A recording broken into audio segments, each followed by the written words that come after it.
So, guys, this is about to turn into a coaching lesson.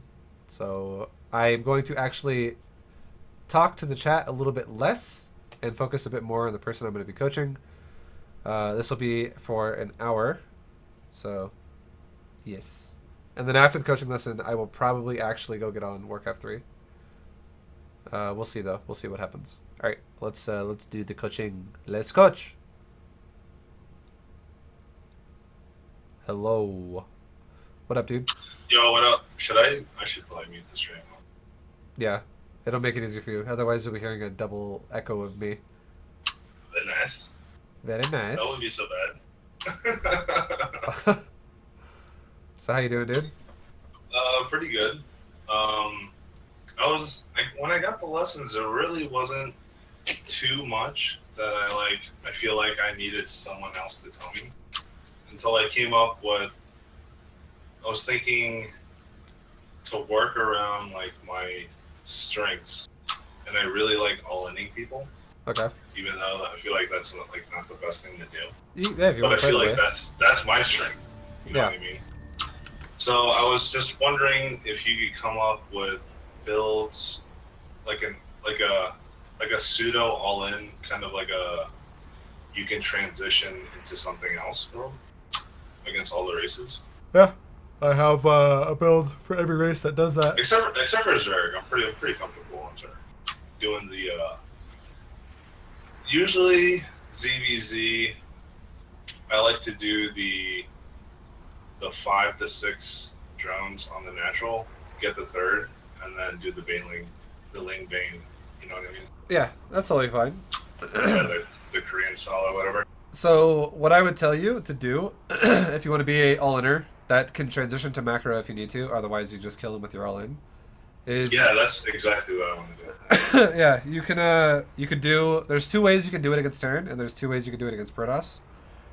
I was thinking there's going to be 2 ways against both of them.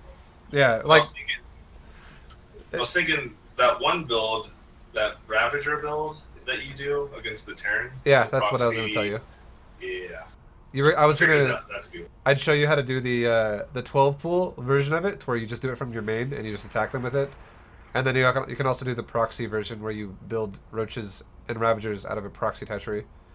So would you say Ravager build against Terran is stronger than like a Baneling bust? Yeah, and the current You'd say, yeah, I would. It's in the current like way, the current meta. A lot of Terrans will go heavy bio. They won't just like, or they'll either go heavy bio or they'll go heavy Hellion. Nobody I was really about like. to say they like switching the factory onto that reactor, Yeah, and then the reactor Hellions out in the beginning. yeah, and if they have like That really four, shits on the Baneling. yeah, if they have like 4 or 6 Hellions out and you Baneling bust that, and they kite you, you'll just die. Like you will I was not. about to kill say them. if they kite you, yeah. But the so yeah, I could show you for Terran the two different types of Ravager pressures, and for Protoss, you could do a 12 pool gasless or a 12 pool gas, and Oh, by the way, I should tell you, I'm like 4,500 MMR yeah, around there. that's good. Trying to get into Masters. All right, but 12 pools they are very very powerful against Protoss. The only difference would be if you went for gas, you would take a much later natural with that because you're investing so much more into like aggression. Well, wouldn't you want the gas for speed though? You don't always have to take gas though. Sometimes you just pressure just to fuck them over a little bit, and you transition into macro really fast, and then you just get a lead if it does damage. So with the gas one, what I would recommend you do is you always mine 125 gas. So you'd get 100 for speed, and then you have 25 for a potential drop lord. And the only thing you would do with that drop lord is you would elevator with it. So you would leave it like on the cliff Yeah, side. like right on the edge. Yeah, and then you would just like lift lings up into it and then load them on the high ground, rather than having like overlord speed and like dropping in their main or something, like all the way in the mineral line. Yeah, yeah. That because that way you could still transition to macro, or you could just make more lings and keep flooding lings and kill him. Try to kill him with speed lings. And the other way is if you go 12 pool gasless, you could actually take a natural right as you start your lings, and then as you're running lings across the map, you already have a natural like being built, and you just keep making lings until you have about, let's say, like 14 or 16 lings, And then you try to make as much damage as you can with those that are on the map, and you just make drones behind it and queens. And then you can take a gas a little bit later for speed eventually for like his potential follow-up counterattack. Because he shouldn't die. The way that the gasless one works is you should never kill him with it. If you do, it means that's what I was thinking.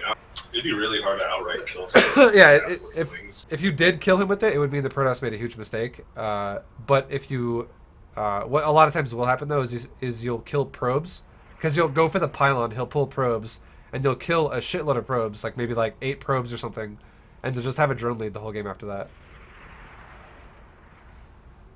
Another way. Or go ahead. What would you say is like the best transition from that? Just making like drones. should I try and go but like army comp, like should I try and go like Hydras and Banelings, or should I just stick to like it depends like what he's doing. Ravager comp? If your opponent goes for like let's say a Stargate and they go for Phoenix or something or like an Oracle into Phoenix or something like that, Hydra Ling would not be bad.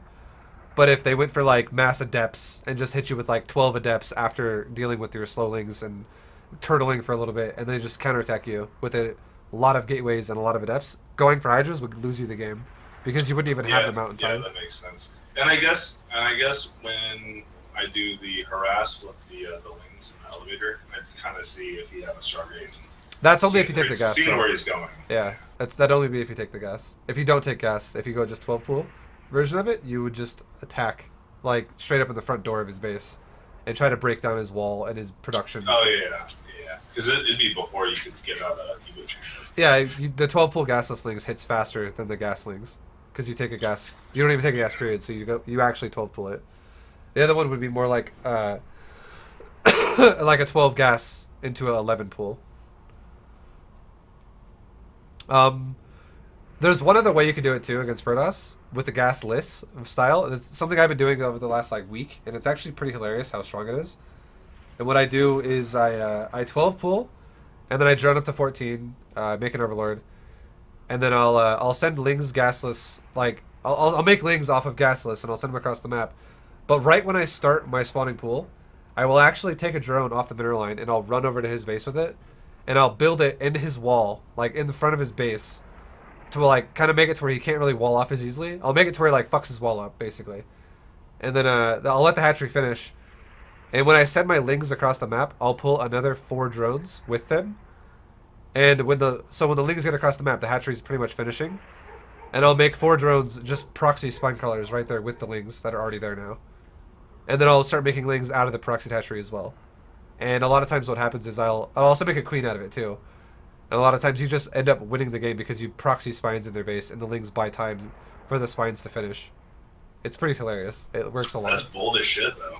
Yeah, it's one of those things where it's like you kind of have to have that in mind before you do it. Yeah, of you course. can't just kind of flounder around and go, oh, I'm gonna build a hatchery right here. Yeah, that's why am I building this hatchery here? I don't know. Yeah, well, if you learn the builds and stuff, you'll get comfortable with them.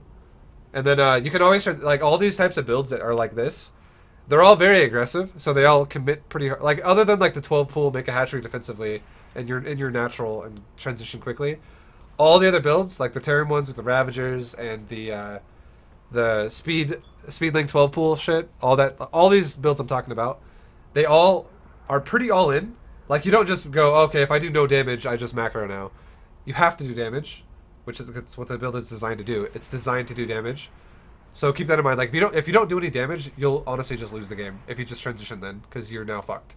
Like you're gonna be behind all game. But you will most likely always get damage done because these builds are really powerful really early. So yeah, that's the general idea is you have to do damage and then you can transition if you want to. Otherwise, just try to kill them. Yeah, that's kind of the build that I want. You know, like the play style that I kind of want to do. Like put them at a disadvantage early on. Yeah, sounds good. That's kind of how I feel. All right, so we can trying to think about how we should do this. Do you want to play against someone from the stream, or do you want me to play against someone from the stream, or? Yeah, I'd much rather you do it. Okay. Like like have like a good example of the build. Yeah. Rather than me and trying to flounder around trying to learn it. You know what I mean? I could do that on my own time. All right. So anyone from the stream who is like Anywhere near like a Masters Protoss, I would be preferable. Like someone around like 5K rating. Yeah. That would be if you're anyone in the stream who wants to play and you're around there with Protoss or Terran, let me know. Join. Just let me either know in the stream or you can join my group chat, which is what I'm showing on stream right here. It's my mouse is over it right now. And then we'll get it started. I guess I could look for a replay. Oh no, wait, never mind. I got a Masters Protoss. Let's do it, man. Avi Doge, let's do it, baby. Just log in and if you need me to show you how to get to the group chat, I can do that. And I guess we can make a game while we wait. Mr. HXC, Mr. Peter.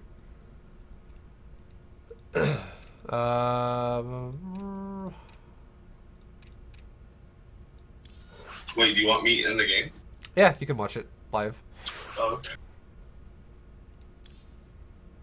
Alright, so you can join it as well, HXC, with, do you know how to join the Vibrator group chat? If not, I can just show you. What's the channel name? It's Vibes Raiders. Just, when you hit find, just type in Vibe and you'll see it.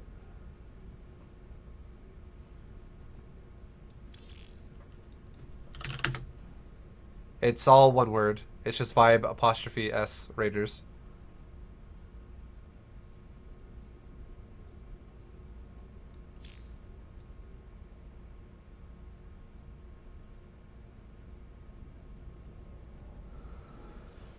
Oh, I'm already in.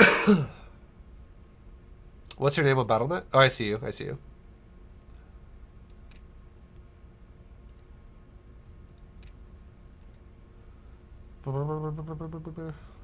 Alright, and then,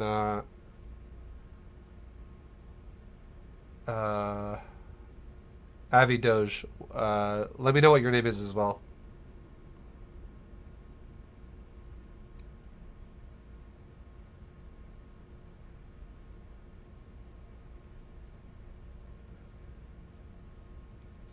Alright, just for the sake of the children, I'm gonna, you know, purge that comment trooper. It's disgusting, bro.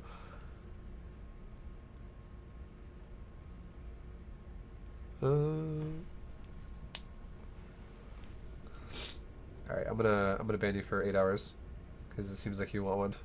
Alright, your name is Avi Doge? Okay. Do you need to know how to get to the group chat? Because I don't see you in here right now. What level is HXC? He's currently 4,500.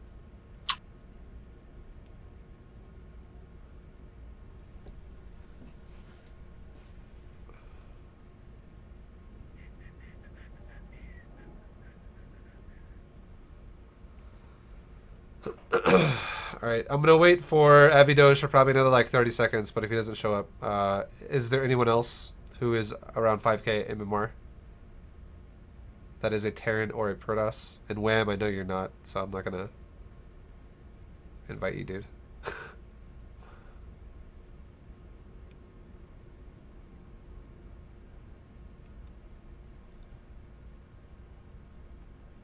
My name is Wham in game Doe.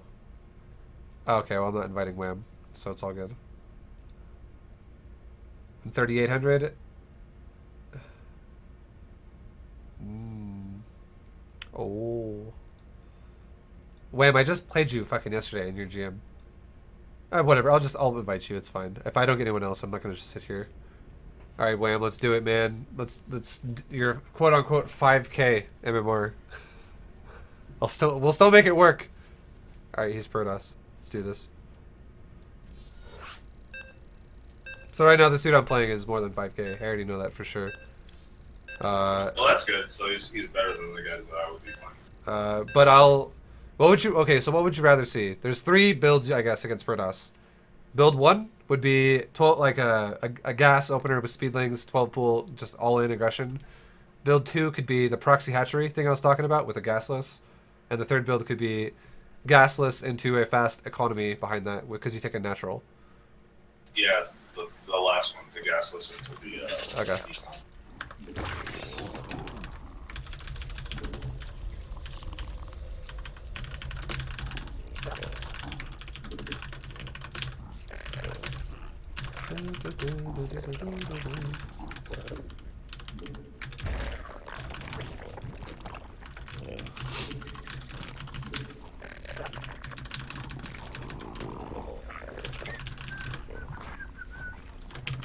Alright, so you always want to just drone back up to,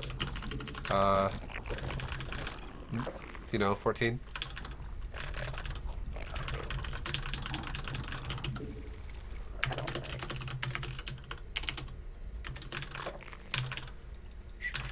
And then you'll save larva at 14, so you can stack up 3 larvae as the Overlord finishes and when the pool finishes. You never want to drone past 14 with this.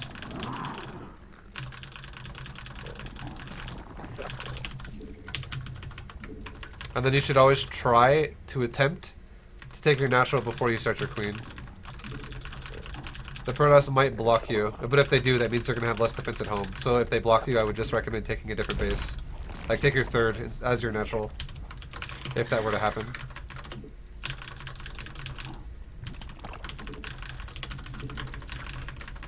And if you have any questions too, feel free to ask while I'm playing. I really don't mind if you have any. No, I'm just watching. All right. So first thing we want to check is to see if he has a natural. And now we're gonna start a queen.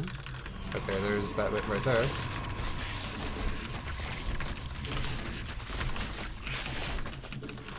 Now we're getting a pylon. We're still just making wings for the time being. And here's the probe pull.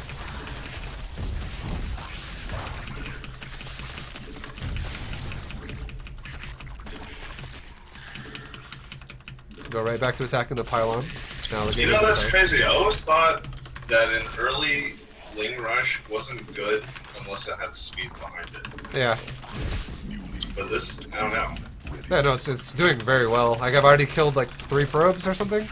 Yeah. And we're killing all of his production now. And I'm now already making drones behind this. Yeah, this is on her.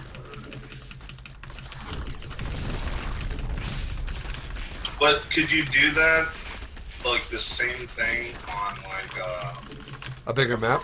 You'd have to drone scout as well. Like you'd have to send one of the first drones, like the first you make, or like I'd probably send a drone right as I start the pool.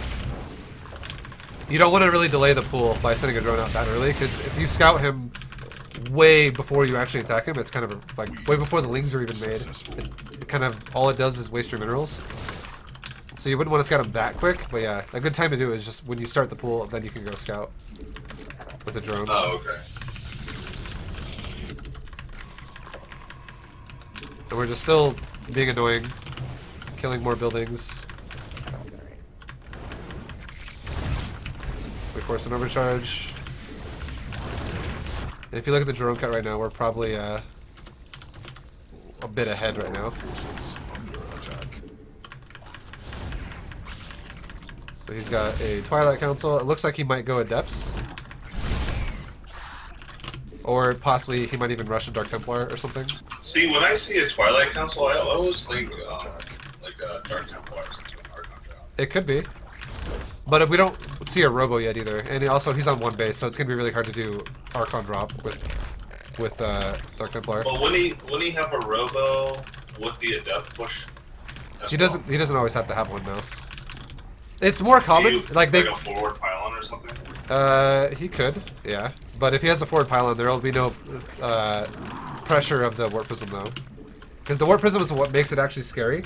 Because you can actually surround and kill. The reinforcements. Yeah, well, the reinforcements for sure, but the fact that he doesn't actually lose his units is what makes it so hard as well. Yeah, the pickup radius is fucking insane. Yeah, it is pretty ridiculous. Yeah, honestly, that shit needs to be really weird. So now, like, right now, he still hasn't taken a natural, and we have fully saturated main and natural, other than one of my gases. So we can just, at this point, be like, oh, we're a base up, let's just play it safe and go 2 base roaches. Because we know he's got the capability of going 2 base charge lot, 2 base adept all in, or 2 base, or sorry, he's on 1 base. He's got 1 base zealot, adept, or Dark Templar, or stalker. He's 1 base gateway. See, I've done this before, but like the thing is, they'll push off the 1 base. Yeah. And and then I'm droning up, and then I guess I drone too hard. Well, if you stop at 2 bases, you should be fine. Because we reset both gateways. We killed 2 gateways at the front, we killed 2 pylons, and we killed a core, and we killed maybe like 4 probes. Yeah, that's true. So we definitely reset him pretty hard to allow us to have the time that it would take to build 2 mineral lines of drones. And while I was killing gateways, I was already droning. It's all about timing. The biggest thing I would recommend for you to do would be to watch the replays of these games in the future and watch what time I'm at when I'm fully saturated. So like if you're doing it in your games, let's say you're saturating a minute later, well that might mean your injects are slower, you're not actually making drones properly while you're harassing with the lings, something like that. Yeah. But what are the best times to scout Protoss? With your overlord all the time. Like All the time, like whenever you can. yeah. Like you wanna with the 12 pool, you're not gonna be able to scout him before that unless it's a 4-player map and you needed a drone to see where he is. But if it's like a map like this, if you notice, I had my overlord at his natural the entire game. I never once left his natural with it because I wanted to know if he's gonna stay on one base or not, or if he was gonna try and expand again.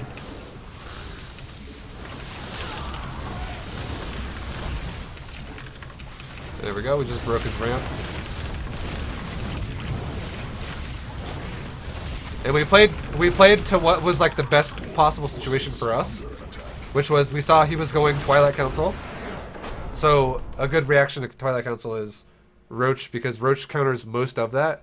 The only thing Roach is not necessarily the best at dealing with is Blink Stalker all in. But even then, if I'm going 2 base Roaches and he's going 1 base Stalker, I will still have enough Roaches to overpower him. Because we're still a base up. Yeah, that's a good point.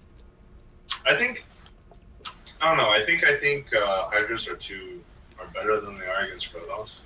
Hydras are good, but they're I should just situational. go Roaches more. I feel like I psych myself out.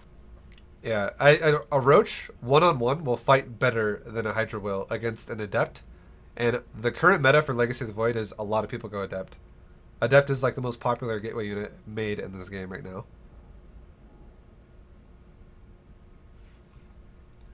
Yeah, I can put the build in the replay pack.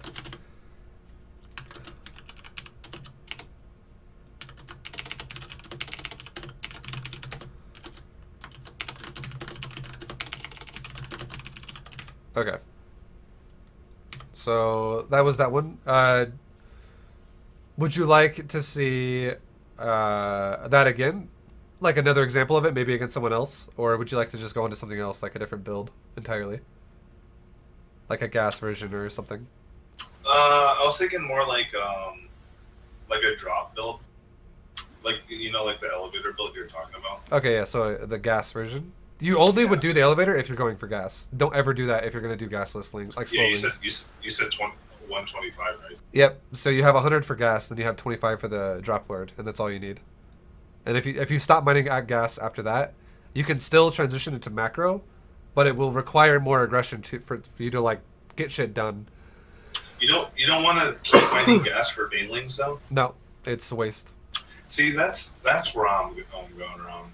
I keep mining gas and I make banelings. Yeah, that'll put you into a full all-in. Like you could win doing that, but the only purpose of the banelings would be to probably be blowing up like pylons or like a clump of adepts. And if you allow the Protoss to actually have a clump of adepts, you're probably going to lose anyways because you've allowed them to mine so much. The best... Okay, I don't have to explain everything not to do. I'm just going to explain what you should do with the speedlings. It'll make it easier. If you're going for speed and you're going for a drop lord, what you should be doing is you should always be running away from the adepts if you can. If there's a probe line that's open, always kill the probes first. But as soon as he starts getting to a point where he starts spreading out his units and he has units in the probe line, units kind of chasing you around, then what you want to do is you want to not fight near a pylon because you can overcharge it and have the mothership core blow your lings up, but overpower small groups of adepts or avoid adepts altogether and kill probes. That's all you want to be doing. And if you're constantly flooding lings, As long as you're breaking down his probe line, you'll always be making more lings than he's making adepts. Because he'll have to start remaking his probes rather than building adepts. Because he can't afford everything. So lings are amazing at killing the probe line really early because you have speed and you're way faster than an adept is. So yeah, kill probes by all means, #1 priority, and then kill adepts when they're isolated if you have to. If he's got, you know, his probe lines covered. Okay. So like, let me give you an example really fast of what you could do. I'll make a game too while I say this. Let's say your Protoss opponent is, he's got, you know, you've killed like 7 probes already, and then now he's got an adept in the mineral line, and he's got a pylon and a mothership core in the mineral line. And he's got like 3 adepts in the other mineral line. And you're like, well shit, I don't really want to take a fight in either one of those mineral lines right now. Because I'm going to just die. My lings will die, and I'll take an inefficient fight. So what could you do then? Well, you could just kill like his wall instead now with the pylon and the gateway and the core, and you could bait him out of his mineral line. And then if he comes out in a way where there's you know, like a small number of adepts that you could easily overpower, you could fight it. You could kill those adepts, and then now you've reduced his adept count, and you keep him pressured. Or let's say he comes out really far and leaves. Now he's got a mineral line exposed. You could run past the adepts or whatever is there, and then you could go right into the mineral line and kill more probes. And you could just keep doing this again and again and again. And eventually you get to a point where he just has way less adepts than you have lings, and you could just overpower him straight up, no matter what. What is the usual timing that Protoss gets Wargate? So Protoss most of the time will go, like the most standard Protoss build right now is Gateway, Nexus, Core, and the second the Core is done, they start Warp Gate. That's the most standard Protoss build. But Protoss doesn't chrono boost the side core anymore, do they? If you were doing this 12 pull, they would most likely be chrono boosting a gateway. Or 2 gateways even, if they made a second one, realizing you're 12 pulling them. Which would mean that they would have a more susceptible drone line. If they're chrono boosting gateways, and you kill probes, they're going to have fewer probes to recover with, because they haven't made as many. So killing the economy is even more important then. Because they won't even be able to sustain 2 gateway production then, if you know what I mean. If you kill the probes. Yeah. Like how many? Like when you... What do you mean? How many probes should you kill? Like in that situation, before the lings are cleaned up, like how many would you say you need to get to make that worth it? Oh, you need to be constantly killing probes. Like, you need to kill enough probes to where you know you have more drones than he has in probes, and then you keep killing them. Like, the way this build works is you don't just... It's not like last build. It's a bit more technical. Like, you don't actually just make, like, 16 lings and you stop. With this build, you probably will make about 40 lings, or something like that. Because you'll be making lings for about a solid, like, 3 minutes. And you'll just keep making lings, and while you're not in the middle of, like... You don't even have to look at the hatcheries. You don't have to hotkey the eggs. You don't gotta do any of that shit. All you gotta do is hatchery, rally point, under your overlord, outside on the low ground, where the elevator is gonna be, and every time your lings are not currently engaging something where you have to physically micro them, go to your hatchery hotkey. You don't have to look at the hatcheries, just use the hatchery hotkey and make lings. And then now you'll constantly have reinforcing lings coming over, and then when you have a moment to spare again, you can green box the lings on the low ground, right click your overlord, and then drop them on the high ground. And you keep adding them into your existing army in his base over and over and over. So it is a bit harder to execute this build than it is the last build I showed you. But this build will outright kill a lot of Protosses. Like, with the fact that you can just circumvent his units and kill his probe lines. Yeah, that, and I just didn't know that going gasless early lings was as strong as it is, I guess. Yeah, it's just... I kind of counted that out, so you know what I mean? Yeah. I was like, I need to go speed lings, because like, I want to make those lings count, you know what I mean? Yeah, so it's like, you can't throw away those early ones. I understand. It's all good. Alright, I'll try and get someone else in the game now. Wham, if you want to play again, I'll invite you again. Is there anyone, though, who is a Masters level Protoss, somewhere around 5k MMR? You could be a little bit below it, you could be a little bit above it, it's fine. Hopefully like a Protoss main. You know what I mean? Yeah. Because I think the other guy is Zerg.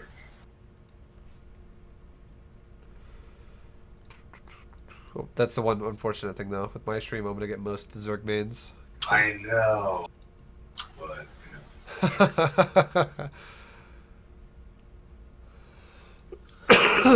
I do think I have a replay of this, though, as well. If we don't get anyone, we could just watch a replay that I've done this in recently. I think I did it a week ago.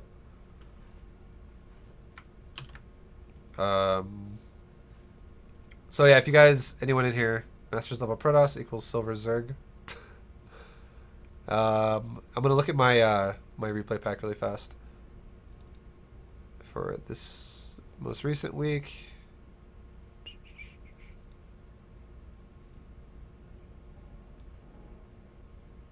Okay, I actually have both builds. Let's just watch the replays. This will be like 6k MMR games against Protoss mains.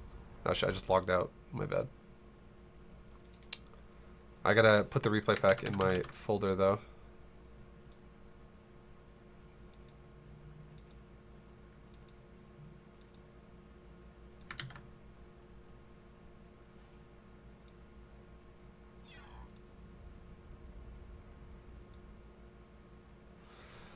Alright, so I'll invite you to this game, a replay. We can just watch it and break it down.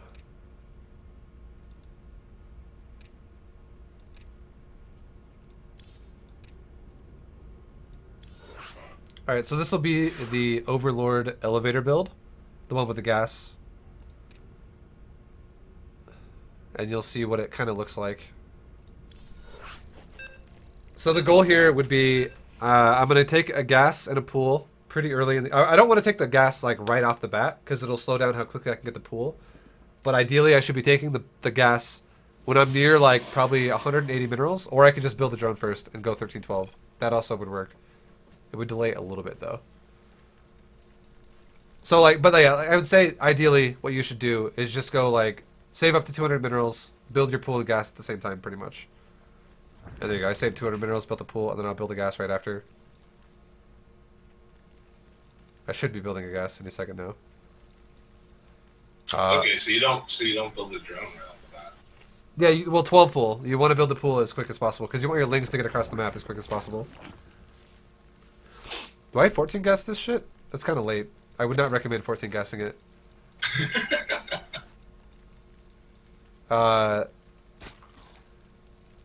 Alright, so I would say if you're gonna do...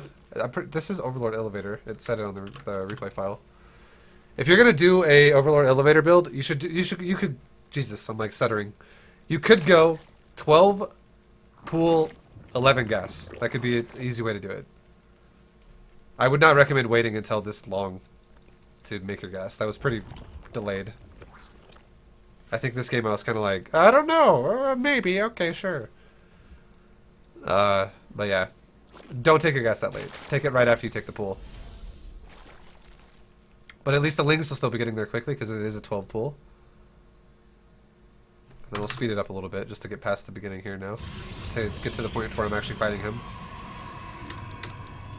So if you can surround a zealot, you would definitely want to take that fight. But if the zealot is like tucked behind a wall, you don't want to fight him. So you can see right there, I somewhat surrounded him. And now we're going to have two lings from the back hitting him as well, so we'll just finish him off. And now I should be killing the pylon. Always go for the pylon. But then when the probes come, then you want to fight the probes. That's crazy, it doesn't have a nexus right now. Yeah, well, it's so early. 12 pull is so fucking fast, that's why he won't have a nexus. And he also scouted my base knowing that I'm 12 pulling him, so he wouldn't want to expand then. He'd want to make a second gateway and get ready to deal with an all-in. Okay, so right there, you pulled away from the adept. You don't want to try to surround. No, well, he phase shifted, so he can, it only takes 2 hits for an adept to kill a zergling. You definitely don't really want to be fighting adepts with slow lings that much. It's not really going to be in your best interest to do that. Unless you can guaranteed surround them right away, and you know you're going to kill them before the shade takes effect. But, yeah, it's... But if there's a chance he'll finish the shade, don't go on the adept. Yeah, if you feel like you're not going to kill the adept before the shade finishes, you should not try to surround him with slowlings. Speedlings are different. You can take fights against adepts with speedlings pretty quickly because you can always get on them very fast. And my speed is now pretty much done. But yeah, slowlings get destroyed by adepts. So you can see now we're really committed to this this aggression. We're just running around his base trying to kill whatever we can. Anything isolated. I do know he has an adept in his mineral line because we just saw that a second ago. So I'm kind of poking around, seeing what I can kill. That's the hardest to micro right there. Yeah. When you're loading them into the elevator. That's why this build's more technical. It's harder to do. Yeah. The best tip I can give you is leave your overlord on hold position and try to never move it. You just hit B and click on them. What I do is a lot of times I'll double click the wings when I have them under the overlord like that, and then I'll add them into my control group, or I'll green box them and I'll move them. All right. Can what is it? The mothership core, can it overcharge right when it's made? Yeah, that's he did that right away, so I ran away and I let him overcharge. But you just saw like, I'll back it up one time. How fast does it build up? You generate about 1.6 energy a second in this game on any unit, and a mothership core spawns with 50 energy, and it takes 50 energy to cast an overcharge. So if it spawns and immediately overcharges, it will be out of energy, and it'll take probably like 34 seconds or so to get enough energy to overcharge again. Okay. So we can see it again. The first adept gets here, I run it, like, I kind of don't really pay attention to him that much. I'm like, okay, the adept's in the mineral line. I don't really want to fight that with 8lings. I'll die. So I run to the natural, see if I can poke anything there. There's another adept in the wall, so I don't really want to mess with that too much either. And instead what I do is I let my Zergling count build up. And now I'm at like, what am I at? I'm at around like probably 18 lings in his main, or like 19 in his main as soon as the overlord's finished dropping. But right now, you can see that the mothership core is spawning. It just got created, and he's going to overcharge immediately. And when that happens, we just run away. Let it die off. And then... Yeah. We run away, and where do we go? I run right to the ramp, because if there is another adept that tries to come to the main to like walk up the ramp and help the main, I will immediately kill it before it gets there. Or I'm going to be watching for a shade to go towards the main, and if he decides to shade into the main, I'll run down to the natural and I'll kill that fucking pylon, which will unpower all of his gateways, and he'll have no more future production, which will mean he'll only have whatever adepts he already has. And if I'm still making lings, if I overpower those adepts at all, again I just win the game. So yeah, like that's my thought process here. Go for the probes. Oh, I can't. There's an overcharge and adepts in the mineral line, so I'll fall back to see if I can pick off any other isolated adepts. Anywhere else in his base, and if nothing happens, I'll go right back to the mineral line. If no more adepts go, reinforce his mineral line. Oh yeah, and another thing I wanted to ask you: what's your opinion on the using the control group, the one that takes and takes away whatever, alt? like replaces and takes away. You talking about alt command? Yeah. I don't use it. You don't ever use that? No. You just like re-control it. Yeah. Like remake. If I ever want to have a control group, what I'll do is I'll remake the control group of whatever I'm using, or I'll. See, that's what I do. Or that's what I'm used to. I think I've tried to start switching to using alt more, but it just. If you want to use it, you can. If it's something you're comfortable... All I would say about stuff like that is if you find a way to play the game that's fast and efficient for you, you can do it. And I don't really feel like I need to use the alt command. I never even, have... I don't feel like the way I play is slow, so I don't really want to change it. I'm comfortable with the way I play right now, and I don't use alt command, so I won't ever use it, probably. Oh, okay. I just wanted to. I just didn't know. You know, it's hard to tell if like, what you're pressing. So it's like. Oh yeah, I understand. Or not. Like what I'm doing this game is this is exactly what I'm doing over and over. My hatchery's on 5, and I rally pointed my hatchery to right under my drop lord, and then I actually rally pointed my hatchery into the drop lord. I did like a shift command so my lings don't run past his adepts on the ramp because that's the way this map would work. Like I believe you can see my pings if I on the map. If I didn't rally point my hatchery into a multi path, it would run that way, and my lings would always run up the ramp. They would always run into his run adept. Across. Yeah. They'd always run into the adepts. So what I did instead was I rally pointed it this way, and then I just shift commanded like 3 rally points on the overlord, just so my lings would always avoid the adept path, and then I actually shift commanded it into my overlord. So the final rally point was load into the overlord. So that's all I'm doing with that now is I'm always going 5 make Zergling, 5 Zergling, 5 Zergling, 5 Zergling. And then I'll like make the queen inject as well whenever I get back to doing that. And the main thing I'm doing in the base though is I have all my lings on 1 that are in his base. I don't have all the lings in the entire game on 1 because it would fuck up the command of the lings outside of his base. So only the lings in his base are on 1. And then so you're not adding to. I only add when I drop. After they're out of the overlord. Yeah, so what I'll do is I'll drop lord the next full shipment my overlord gets of the Zerglings. I will drop them, and they will always drop in the main because that's the way the elevator is set up. And then as soon as I green box the lings under my overlord in the main, I will hit shift 1 and I will continue moving them around the main. Because that'll add them into the main group in the main. Okay. Yeah. And that's really all I'm doing. Just that over and over. Just make Zergling, inject, make Zergling, shift 1 and out of the drop lord, and then run around his base and try and kill whatever I can. Nice. Is there a Terran? I want to see you do the Proxy Ravager. Yeah, we can try and find one. Unless you want to watch the other Protoss build as well, the one with the spine color proxy. Yeah, let's do that actually. All right. Alright, so we can go over this one kind of fast, so we can get to a Terran game as well before time's up.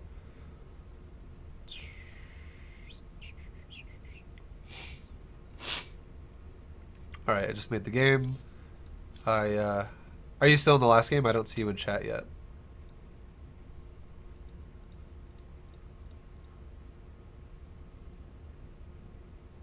Just left. Okay, there we go, I see you.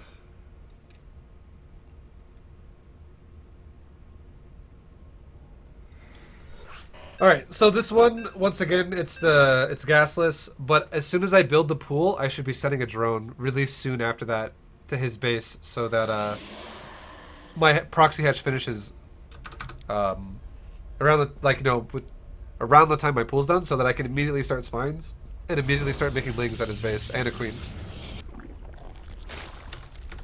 Alright, so I slowed it down. All I did was I 12 pooled, actually I should just back it up. I feel like I missed a little bit. So right here, so far I have 12 pooled. I have droned up to 14 again. You always want to drone back up to 14. You need to do that all the time. And then at 14 supply, you make a new overlord, and that overlord will always be timed perfectly to where the overlord will spawn just before your pool finishes, and you'll have 3 larvae spawn, like 3 larvae generated right as your pool finishes as well. So you won't be wasting any larvae. It'll all be set up perfectly for when the pool finishes to give you the maximum amount of lings you could possibly make.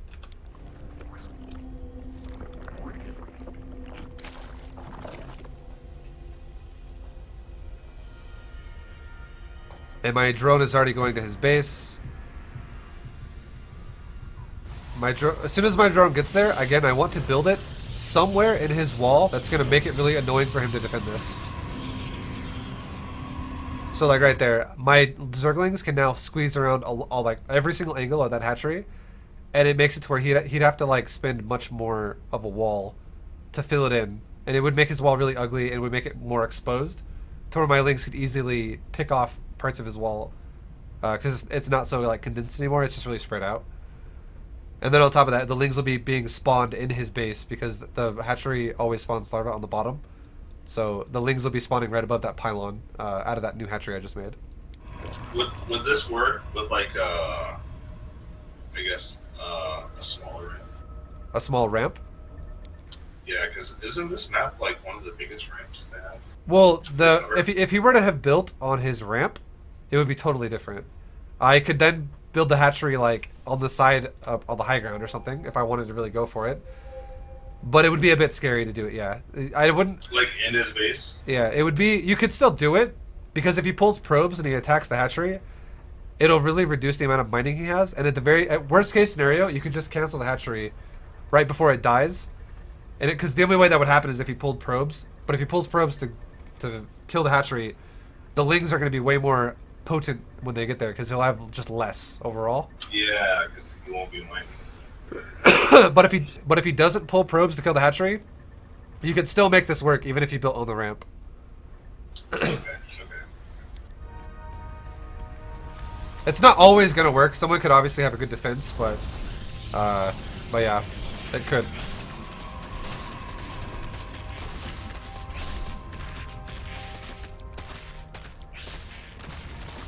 And now I should be pulling drones already.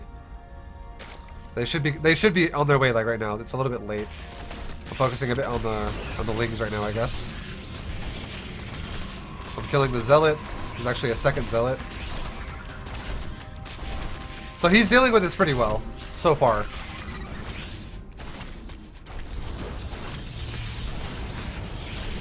But we're still overpowering him slightly, and we're still just flooding lings. And now I have 4 drones coming. Again, these, like I just said a second ago, these 4 drones are a little bit late because you can see I can already afford it in the minerals, and the hatchery is like already about to be finished. So my drones should be here right as it's done, but they're going to be a little bit late by probably like 15 seconds. Okay, yeah, I see them. They're like halfway there. Yeah. But now he's got a mothership core, so this is when he has the potential to overcharge. So you got to be careful about engaging now. You don't really want to go too deep. You want to kind of bait the overcharge.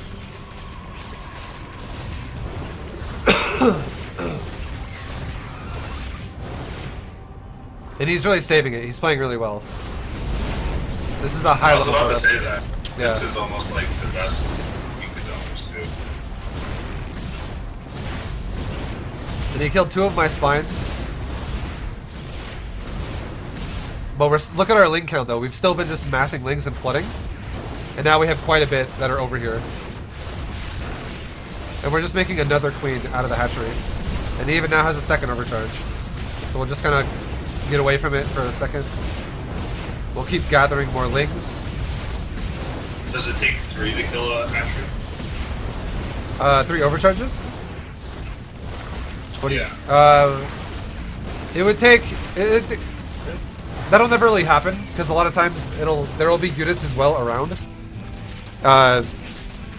So it's kind of random how many overcharges it would take because then overcharges might be killing the larva if the Protoss wants to deny your larva. They might be hitting your units if they're nearby. It's a little bit random to answer that. You just want to get rid of the mothership core as fast as possible, really. But now that we have the spines up, we can now overpower, his everything. Once the spines go up, it's really hard for the Protoss to stop that. So all we did was we ran away from the overcharges when they happened. We just got away from them. And we stalled with our lings long enough to get whatever spines we could up. And this guy had a really well-placed overcharge at first, which denied 2 of my 4 spine crawlers. I was about to say that first overcharge was funny. Yeah. But then I built the other 2 spines out of range of his pylons altogether, because I had more creep over there. And then he couldn't hit the other spines with the overcharge anymore. And my queen spawned to deny the mothership core from just sitting on top of the spines. Because I made 2 queens in a row off that hatchery. The first queen died, but weakened the mothership core, and the second queen finished off the mothership core. Yeah, that was because right when I queen spawned, that overcharge was overcharged. Yeah. And just hit it. I was like, whoa. Yeah. That's like, this is good timing. But it's all it is though. Everything you do is just all about buying you time to get the spines up, and once the spines are up, the Protoss is pretty screwed. Like it becomes really hard for the Protoss at that point to deal. That's like your stronghold, right? Yeah, because all you have to do then is get your queen to make a creep tumor and just spread the creep towards the Protoss's actual main nexus, and the spine crawlers just siege like everything in the way. You could break the ramp, the wall, units, and then just leapfrog the spines forward all the way to the main nexus, and then eventually you just kill the nexus, and then now you just win the game.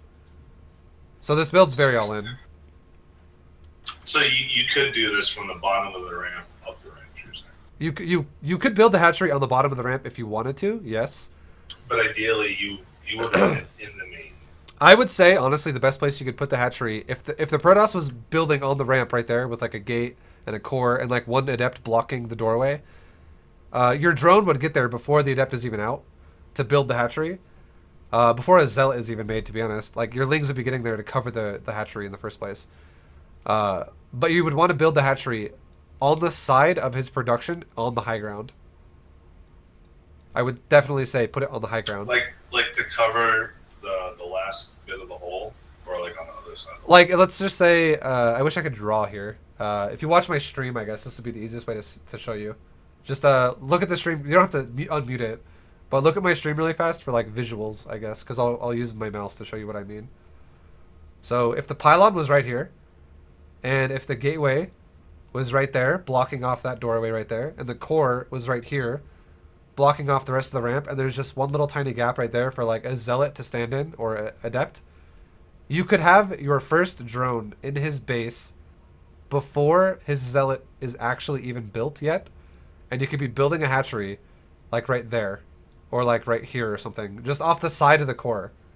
Because that way, what he'd have to do is he'd have to build another pylon right there, or another pylon right here, on the side of your hatchery to fully wall off.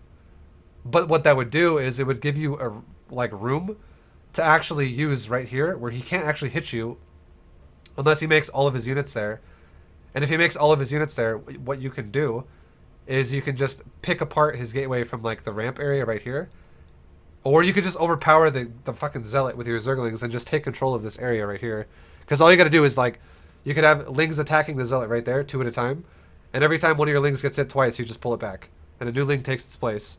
And the first ling that's red is now just regenerating again and again and again. And eventually you just take control of this little area right here.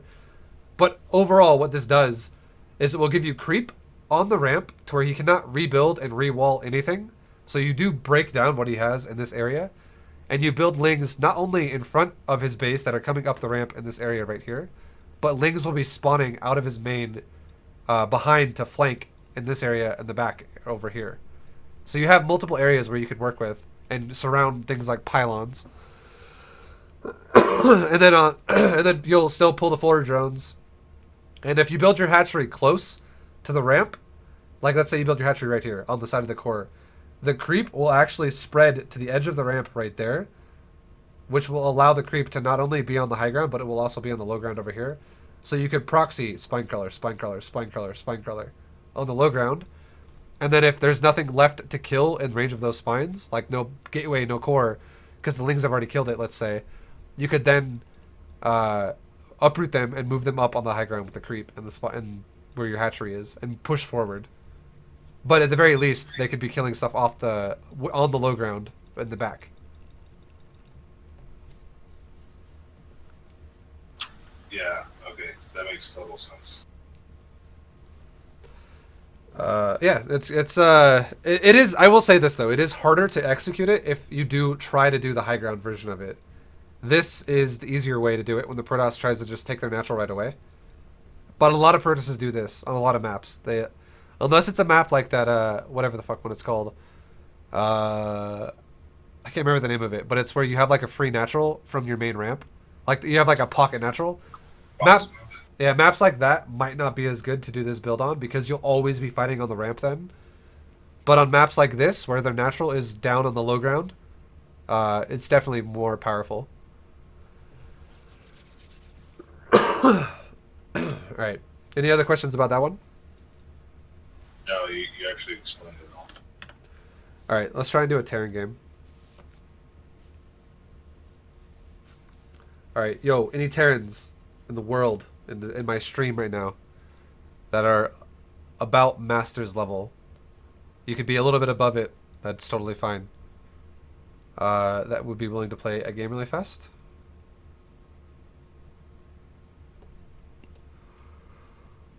And the general idea for the Terran is going to just be good Overlord placement and good Ravager Corrosive Bile placements. That's all it is. And if you just do that enough, you'll win the game. So the best thing I recommend is always have your Overlord that's scouting on a hotkey, and do not put it on the same hotkey as your Ravagers. Like for what I do normally is I'll have my Scouting Overlord on 3, and I'll have my Ravagers on 1. You don't have to have it on 3 either. I just have 3 as my Scout early game, so that's why I put it on 3.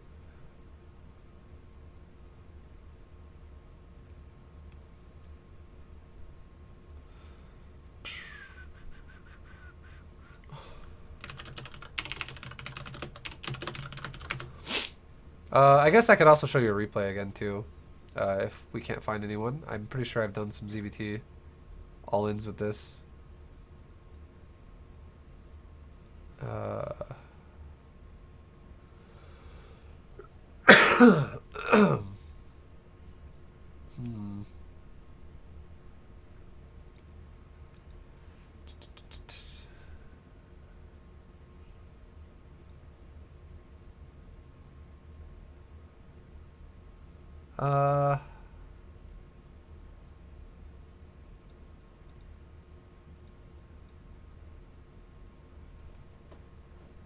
Fuck, I do so many gasless builds against Terran. Oh my god.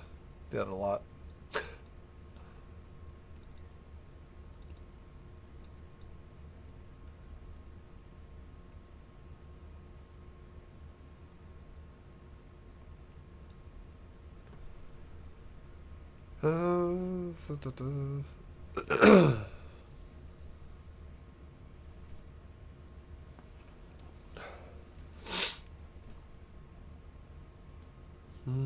Okay, well, I'll just keep looking for a replay. I don't really see anyone in the stream that's wanting to do a ZVT.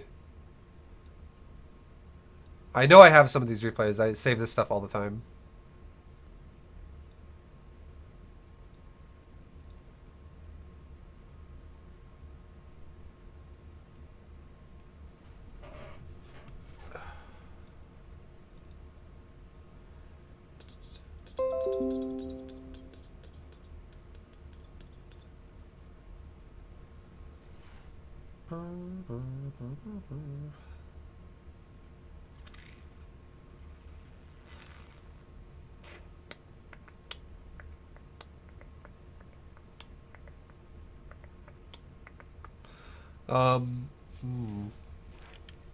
I can't find one though. Well, I feel like I haven't saved one for a while, even though I've done them so many times lately.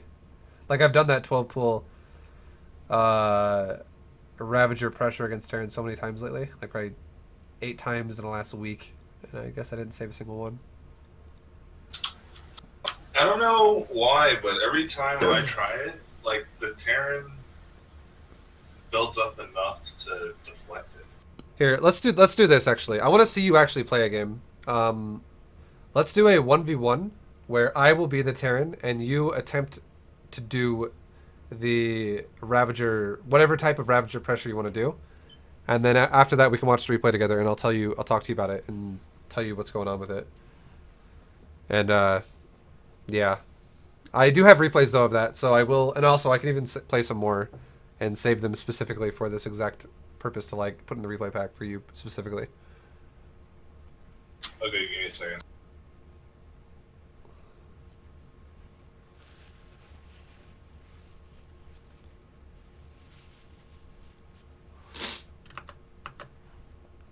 Yo, what up, guys? I see you all in the chat. I love you guys. I know some of you guys might be talking to me, but I'm coaching right now, and my coaching lesson's almost over. But when I coach someone, I usually try to give them my full attention, so I don't try to, you know, get distracted by stream chat all the time when I'm in the middle of coaching them. But this coaching lesson will probably end in the next, like, 15 minutes. We're already at an hour right now, but yeah, I'll do one more game with him. Alright, let's do it. We'll do Proxima Station.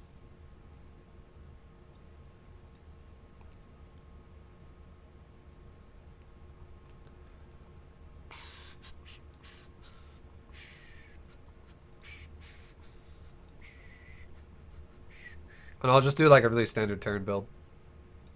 So it's not going to be anything weird.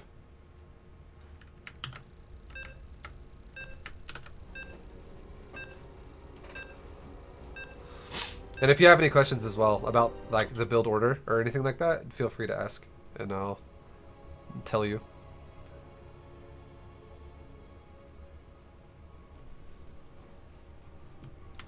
What's going on? Bad. Going? Huh? SCV ready. Huh? What's big job? Bad news. What's SCV ready. Go ahead. What's big bad? Go ahead. In the rear with the... Huh? SCV ready.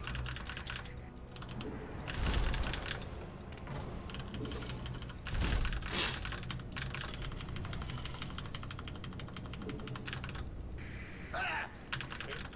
What? SCV ready.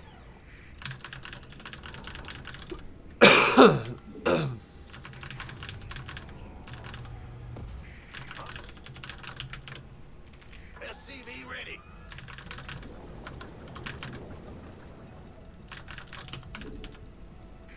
What's going? Big job. SCV ready.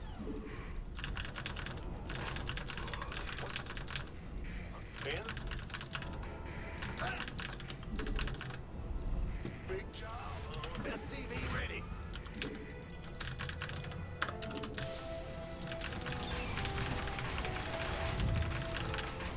Bandit.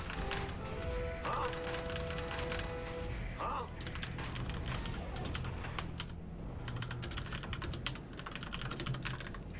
Big job, huh?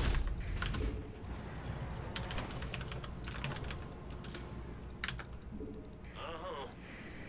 Command center upgraded.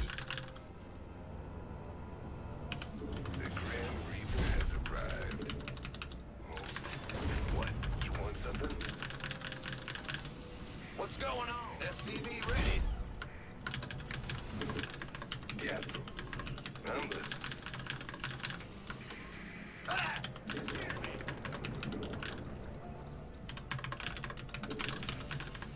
Huh? SCV ready. You're the Reaper man. Yeah, from above. Let's... What? You want something? SCV ready. Add-on constructed. Big job, huh? What's it worth? Oh, yeah, baby. Nothing I can't handle. Zerg, SCV ready. Fair enough. Yes, baby. Weird. This better be good. SCV ready. It's your time.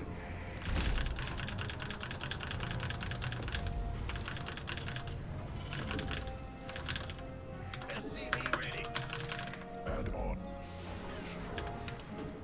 Go, go, go! Big job, huh? Bad news. Go ahead. In the rear. SCV ready.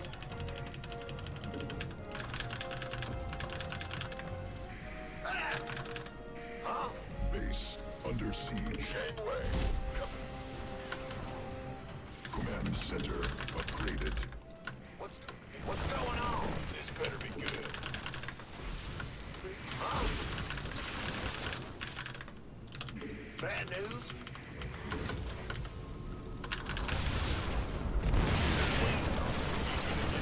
Go, go, go! Who wants? Gangway, coming through. This better be. Bad news? Big job, huh?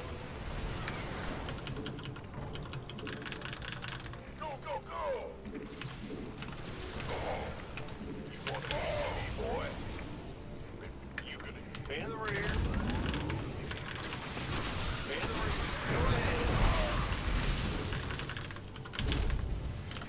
Base under siege. Gangway coming through. Armed and ready. Your mag, who wants some? This better be good. Go ahead. Add-on constructed. Want a piece of me, boy? You gonna armed and ready. Base under siege. This better be good. Bad news. Gangway coming through. Who wants some? SCV ready. SCV ready. Huh? Will. New technology research. Go, go, go! SCV ready. Want a piece of me? SCV ready. Ready to roll out. This better be good. You gonna get bad news? By the numbers, boys. Got it.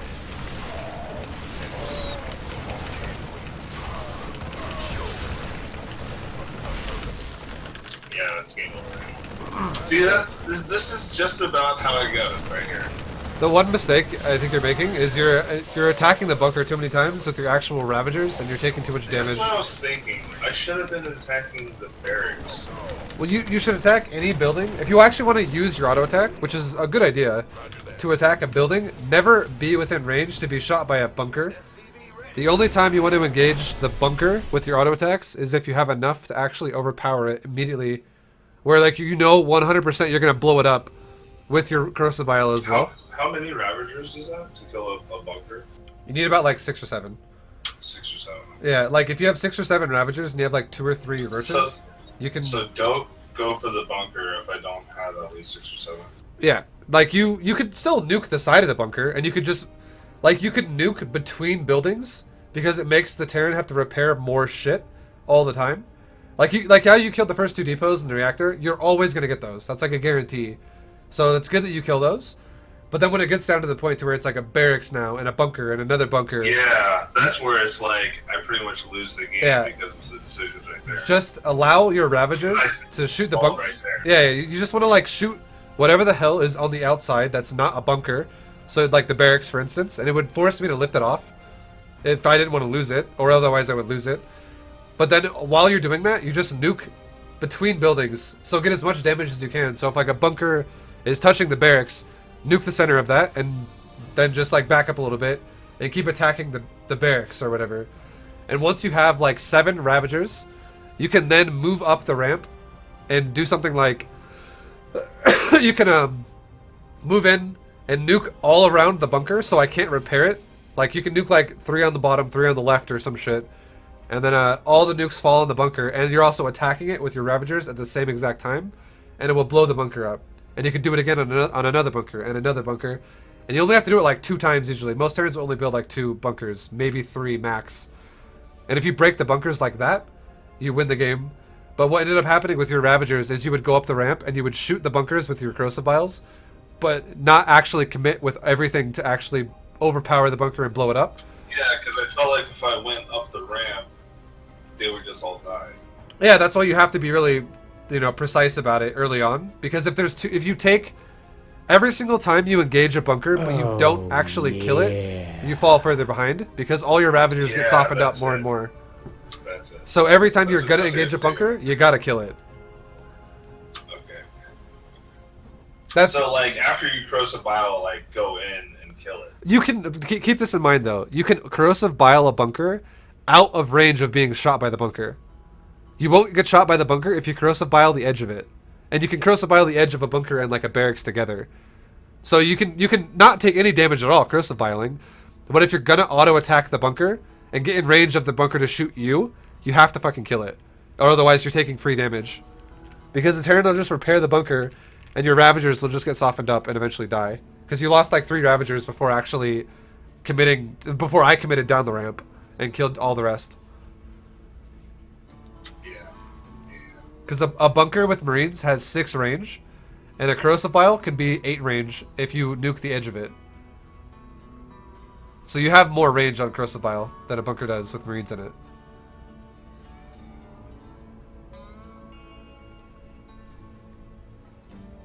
Here, and I'll show you really quickly in a test map too, about a way you could do that. That could be easy for you to see and execute. So just I guess watch the stream for this one, and I'll show you something that might be pretty cool.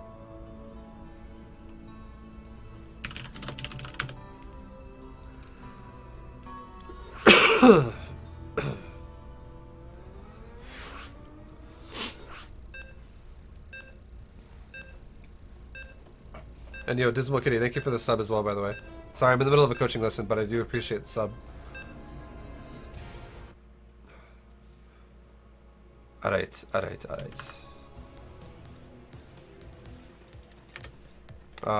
here we go.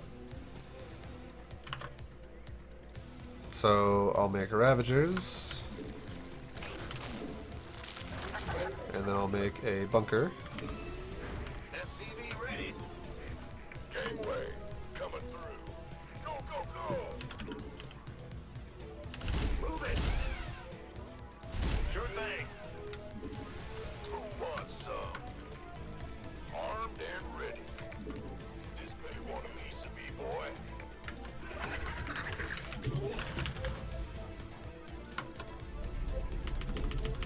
SCV ready.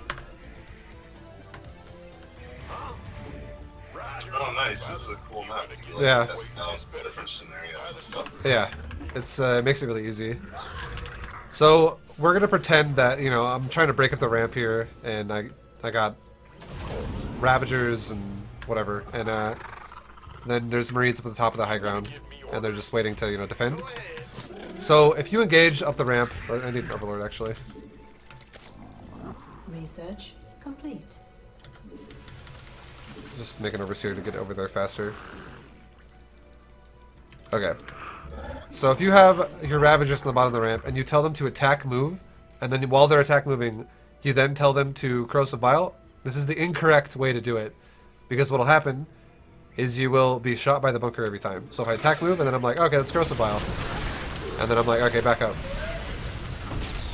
Well, one of my Ravagers just about died. And it was shot to more than 2/3 of its health. It's starting to slowly regenerate, but it got shot pretty hard.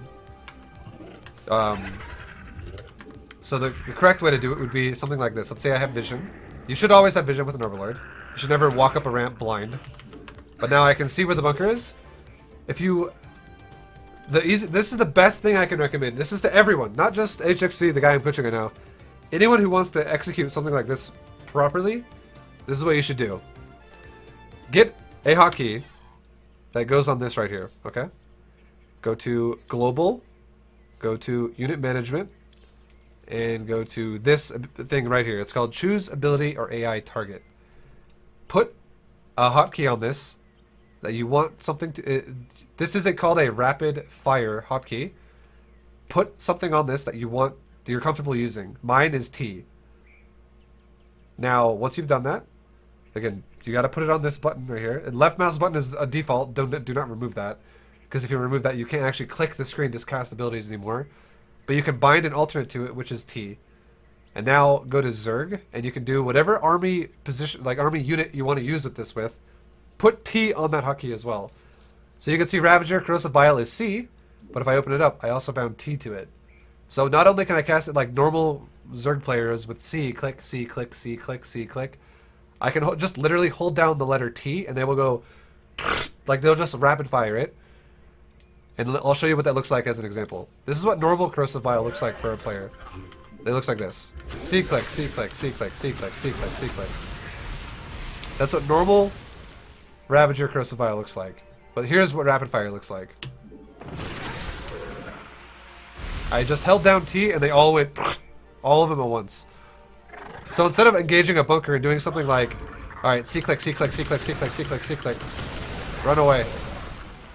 It's not nearly as effective, as you can see. All the shots get kind of staggered out. When you want to do burst damage, it's not nearly as effective. So instead, if you do something like this is, I'll tell you exactly what I'm doing, and I'll do it a couple times to make sure everyone understands what I'm doing. I can see the bunker, so that's step one.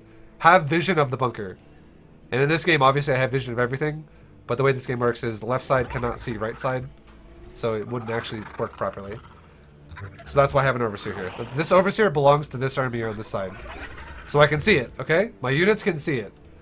Now I get ready. I get a little target here. This is my corrosive bile target. I put it to the edge of the bunker.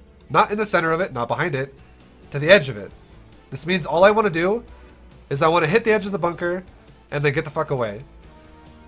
And you can tell when it's going to hit the bunker too, because the bunker starts flashing, like, you can see it flashing up there? That means it's going to be hit by this spell. This means it will miss, because it's not flashing. This means it will hit. Now all I do is I hold down T for just a second, and then I hold shift and I right click like over here. Because what that'll do is it'll tell my Ravagers, go cast Corrosive Bile, and then immediately run away. Immediately go back to like, just walk away from it, so they don't stand there and start getting shot at. Yeah, that's something I need to do. Shift.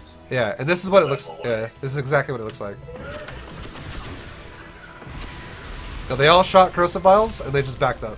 Not one Marine shot at one Ravager, and you can do it again.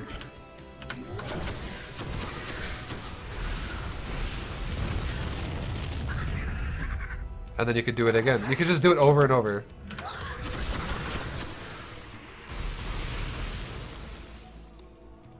And if I make a lot of Ravagers, this is what it looks like if you have a lot of Ravagers. I'll show you why it's important to do that. Because even if you have a small amount of Ravagers, it does still do this. But if I want to go, let's say I want to Corrosive Vial the edge of this creep, okay?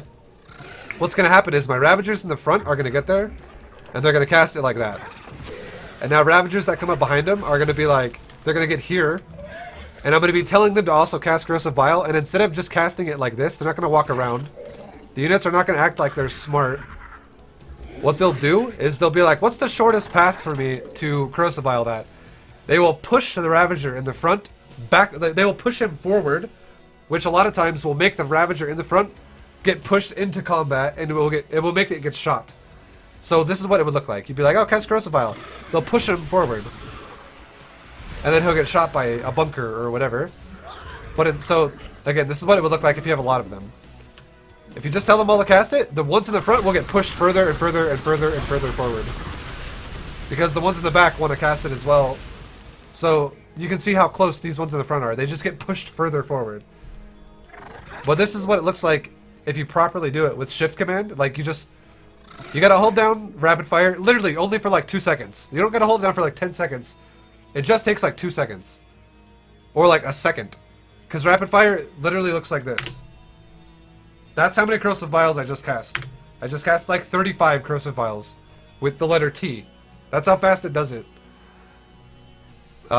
So yeah. And then once you cast all your Corrosive Vials and you now let go of T, or whatever hotkey you want to use, you then hold shift and right click backwards. And this is what it would look like. I hold it down. Like 2 seconds have gone by and I right click that. And now the Ravagers in the front that would have been pushed forward, they start immediately running backwards. Not just standing there getting pushed into combat. I'll do it one more time. Space under assault. So they immediately start running through and trying to get away. And that's all it is. And Shifting away is the big factor. yeah. And one more time. I'll do it one more time. This is what it looks like a little bit less. So that is the optimal way. I'll actually show you guys one more time with bunkers involved. In the rear with the gear. So you can see a realistic example of what it would look like if you were Corrosive Viling bunkers to either walking away properly or not walking away at all. And then we'll end the example after that. Gotcha. Yeah, whatever. I can just make Marines out of this, I guess. You want to play to me, boy? Armed and ready. Move it.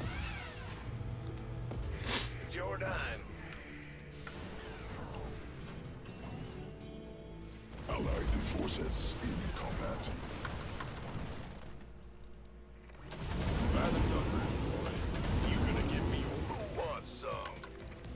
Oops. Okay, so we have 5 full bunkers.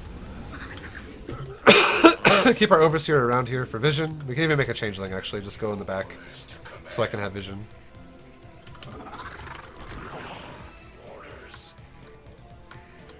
Okay, anyways.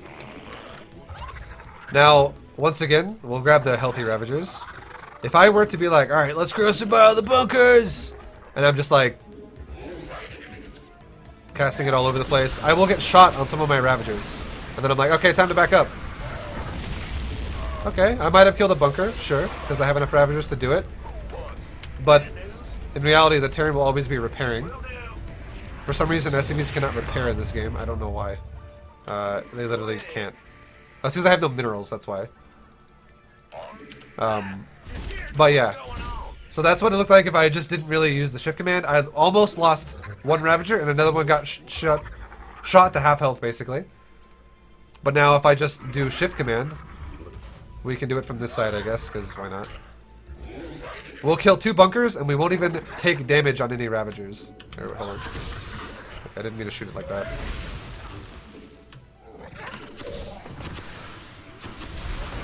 Okay, one Ravager got shot for like 1 second, but we killed 2 bunkers. One of the AI Ravagers was like, "Get the fuck out of my way!" and he kept walking around the side. But we'll do it again on this side. One more time. We can kill all 3 bunkers and not get shot, hypothetically. So we can do the one on the outside first, and then the 2 on the inside. So we can go like this, and then like this. So this one didn't actually die. Okay, I'm horribly executing this, but you guys get what I mean though. If I'm not trying to be fancy and I just literally go, okay, let's line it up. The Overlord can't see it, that's why. I have no vision. Now I can see both. You can see why, like, watch this. I can see this bunker, but I can't see this one. Or do I have a changeling up there now? I don't know. I'm crazy. Whatever, it's okay. Let's stop trying. I'm gonna stop confusing you guys by going to like 10 different points all at once. We'll just shift command it one more time and show you what it looks like. So I got my Ravager Corrosive Bile right in the center of both, on the edge of the bunkers. Hold it down for a second and shift command back. No bunkers fired. Both bunkers died. Easy peasy. Once again, the trick is not... You don't want to hold shift immediately and then go like this and then go right click.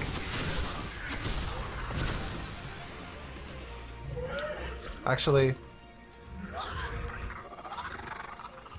I'll explain why. I actually want to explain that. You could do that, but I want to explain why that might not be very good. The reason why holding down shift before you start the process at all would be if, for whatever reason, an enemy unit comes within range of your Ravager and you hold shift before you tell your Ravager to Corrosive Bile, your Ravager will not actually Corrosive Bile until it kills the unit that is within its range. But instead, if you tell your Ravager to Corrosive Bile and then immediately, while it's getting ready, while it's running to Corrosive Bile, you then hold shift and tell it to right-click backwards. It's like to move backwards.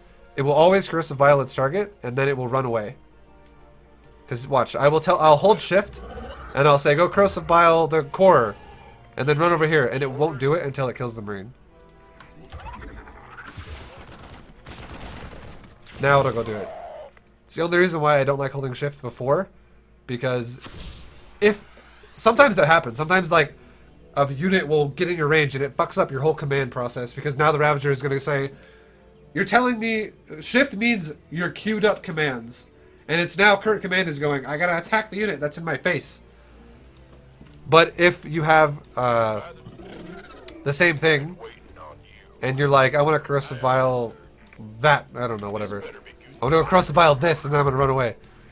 Even if one Marine is in your way of like 8 Ravagers, it won't fuck up the AI until it, you know, make it just attack the Marine. Or sometimes even worse, like a building or fucking, I don't know, a Marauder, a Reaper, and a Reaper like runs off the cliff and the Ravagers all run over and chase it. Yeah. So one more time, here we go. I'm going to make the Marine attack the Ravager, but this time I'm not going to hold shift until I cast Corrosive Bile. And the Ravager won't waste time attacking whatever is in its way. And it will instead do its Ravager, like, do its Corrosive Bile command and then leave. So, here, attack. And now it just does it. And if it was one Marine, yeah, you could easily kill it, which would be fine. But the biggest, again, one more time, the biggest problem with this is this right here. If I wanted my Ravager to Corrosive Bile the core, I'll just say the core is what I'm Corrosive Biling, okay? So I hold down shift and I tell it to Corrosive Bile the core, but a Reaper comes within my range. This is once again why I think holding shift first before any commands is bad, because watch what happens if I hold shift before I tell it to Corrosive Bile. So here we go. It'll just fucking chase the Reaper. It's like, oh, okay, well I guess we're never gonna Corrosive Bile now. Until it falls out of range, and it just wastes a shitload of time.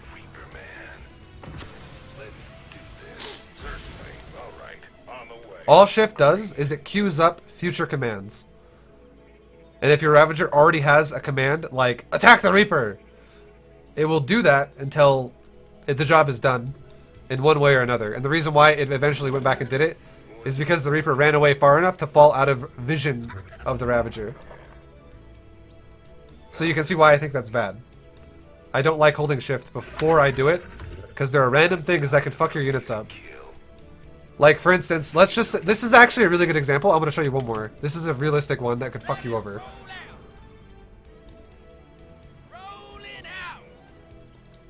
Let's say all I wanted to do was Corrosive Bile the core, okay? That's all I want to do. But if you hold down shift before you do it, and the Ravager once again now chases the Reaper, this is what could happen to you in a game.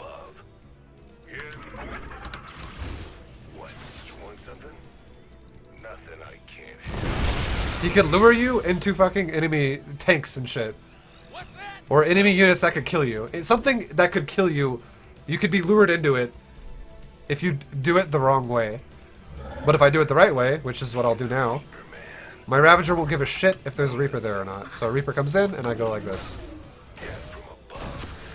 And I just do my thing. And I just Corrosive Bile the core. And you could physically attack the Reaper if you want to. It's totally fine. But yeah, I'm just trying to give you guys an understanding of why holding shift before you even do this command to queue it up is bad. It's not good. You have to do it after you cast the biles. Anyways, yeah, it just takes practice for you to get comfortable with it. Alright, anyways. Good shit. HXC, you still there? I was talking for a while. Yeah. No, I'm there. Sorry. Do you have any other questions about anything? No, not really.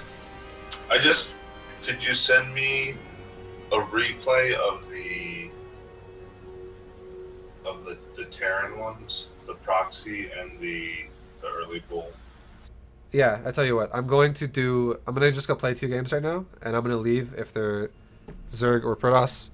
But I'll stay if they're Terran, and I will just do it one of each against 2 different Terrans, and then I'll Nice. and then I'll Appreciate yeah, put those in the replay pack for the April week 4 or whatever. So that you'll have them, and I'll even title them like fucking HXC or Ravager Proxy or whatever, so you know exactly what they are. Appreciate it. Yeah, man. But I guess that'll conclude the Coachola. I'll do these builds, I'll get them in the replay pack, and it's all good. If you have any other questions, feel free to ask, though, about anything. No, that's it. That's all I got. Alright, sounds good, man. Appreciate it. Yeah, thanks for doing the coaching.